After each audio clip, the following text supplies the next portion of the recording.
ನಮಸ್ಕಾರ ವೀಕ್ಷಕರೇ, ಅಧ್ಯಾಯದ ಮತ್ತೊಂದು ವಿಡಿಯೋಗೆ ನಿಮಗೆ ಆತ್ಮೀಯ ಸ್ವಾಗತ. ಗಂಡಸರ ಅಕೌಂಟಿಗೂ ಕೂಡ 3,000 ಅಮೌಂಟು ಕ್ರೆಡಿಟ್ ಆಗಿದೆ ಅಂತಲೇ ಹೇಳ್ಬೋದು.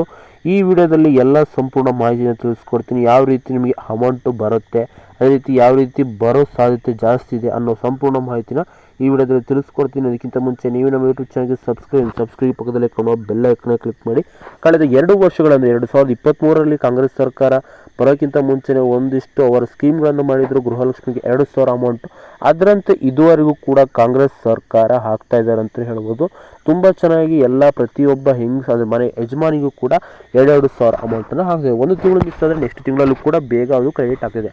ಆದರೆ ಇಲ್ಲಿ ಬೇಜಾರಾಗ್ತಿರೋ ವಿಷಯ ಕೆಲವರಿಗೆ ಏನಪ್ಪ ಅಂದರೆ, ಇಲ್ಲಿ ಎಲೆಕ್ಷನ್ ನಡೆಸ್ಕೊಳ್ಳೋದು ಬರೀ ಹೆಂಗಸುಗಳೇ ಆಗಿರ್ತಾರೋ ಅಥವಾ ಮನೆ ಯಜಮಾನಿಗಳೇ ಆಗಿರ್ತಾರ. ನಾವು ಗಂಡಸರು ಎಷ್ಟೇ ಇದು ಮಾಡೋದು ದುಡಿದ್ರು ಪಕ್ಷಗಳಿಗೆ ಅವರು ನಮಗೆ ಯಾಕೆ ದುಡ್ಡು ಕೊಡ್ತಿಲ್ಲ ಅನ್ನೋ ಹಲವಾರು ಜನಕ್ಕೆ ಬೇಸರ ಇತ್ತು ಅಂತ ಹೇಳ್ಬೋದು. ಇದಕ್ಕೆ ಈಗ ಫುಲ್ ಸ್ಟಾಪ್ ಇಡೋಕ್ಕೆ ಕಾಂಗ್ರೆಸ್ ಸರ್ಕಾರ ಒಂದು ಹೊಸ ಸ್ಕೀಮ್ನ ತಂದಿದೆ ಅಂತ ಹೇಳ್ಬೋದು.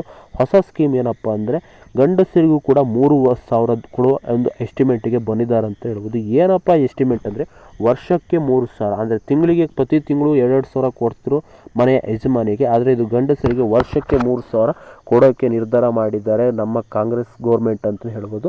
ಇದು ಒಂದು ಒಳ್ಳೆಯ ವಿಷಯ ಅಂತ ಹೇಳ್ಬೋದು. ಇದರಿಂದನೂ ಕೂಡ ಗಂಡಸರಿಗೆ ಸ್ವಲ್ಪ ಖುಷಿ ಆಗಬಹುದು. 3,000 ಕೊಟ್ಟರೆ ಇದರಿಂದ ನೆಮ್ಮದಿನೂ ಕೂಡ ಹಲವಾರು ಜನಕ್ಕೆ ಸಿಗುತ್ತೆ. ಹೆಂಗಸರಿಗೆ ಮಾತ್ರ ಕೊಡ್ತಾರೆ, ಗಂಡಸರಿಗೆ ಕೊಡಲ್ಲ ಅನ್ನೋದಿಷ್ಟು ಕ್ವಶನ್ಗಳಿಗೂ ಕೂಡ ಇಲ್ಲಿ ಒಂದು ಫುಲ್ ಸ್ಟಾಪ್ನ ಇಡ್ಬೋದು ಅಂತ ಹೇಳ್ಬೋದು. ಯಾವ ರೀತಿ ಅದಕ್ಕೆ ಅಪ್ಲಿಕೇಶನ್ ಹಾಕೋದು ಅನ್ನೋ ಸಂಪೂರ್ಣ ಮಾಹಿತಿನ ನಿಮಗೆ ಮುಂದಿನ ವಿಡಿಯೋಗಳಲ್ಲಿ ತಿಳಿಸ್ಕೊಡ್ತೀನಿ. ಅದಕ್ಕಿಂತ ಮುಂಚೆ ಈ ವಿಡಿಯೋಗೆ ಸಬ್ಸ್ಕ್ರೈಬ್ ಮಾಡಿ, ಪಕ್ಕದಲ್ಲಿ ಕಾಣುವ ಬೆಲ್ ಐಕಾನ್ ಕ್ಲಿಕ್